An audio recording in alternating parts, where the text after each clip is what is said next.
visu atbalstu.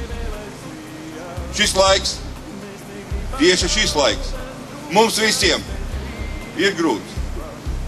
Daudziem viņš ir sevišķi grūts. Un tāpēc ir vajadzīgs atbalsts un palīdzība. Un tas ir jāsniedz. Lielākais sniedz atbalstu mazākajam, stiprākais vājākajam, un tad mēs esam stipri, jo mūsu tautas stiprums ir mūsu vienotībā. Un atcerieties, un neticiet tiem vārdiem, ko saka, ka mūsu tauta nespēja būt vienota. Tie ir apzināti meli, kuru jums ikdienā nākas bieži vien dzirdēt. Tā nav un nekad nav bijis. Mūsu tauta ir bijusi ļoti vienota. Jā, ir strīdi, ir nepatīkamas lietas, bet to nedara tauta. To dara atsevišķi cilvēki vai grupējumi. Tauta to nedara. Tauta mūsu ir vienmēr bijusi stipra, un tāpēc mēs dzīvojam 21. gadsimtā brīvā un neatkarīgā valstī. Jūs, jaunieši, kas esiet tik daudz šeit, daudz esiet skolnieki un skolu beiguši, daudz no jums aizbraukt projām no šejienes. Plašā pasaule ir vaļā. Brauciet!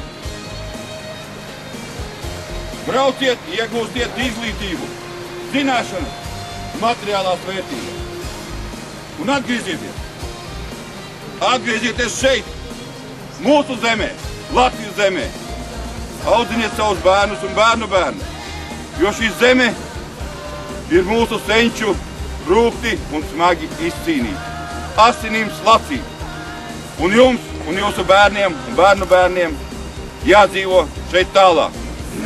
Es novēlu jums visiem stipru garu, izturību un ticību Latviju tautas nākotnē brīvā Latvijā. Paldies!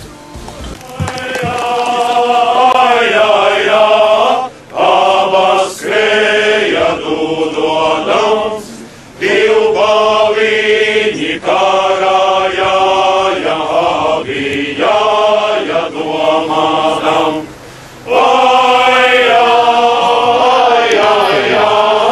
Abijāja domādam, vai būs jāti vai nejāti, vai palikti sētiņā.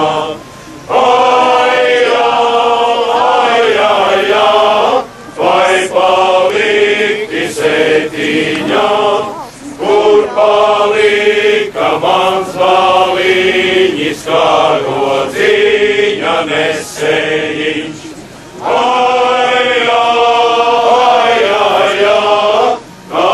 Karodziņa nesējiņš, tur aizgāja, tur palika uz tām prūšu robežām.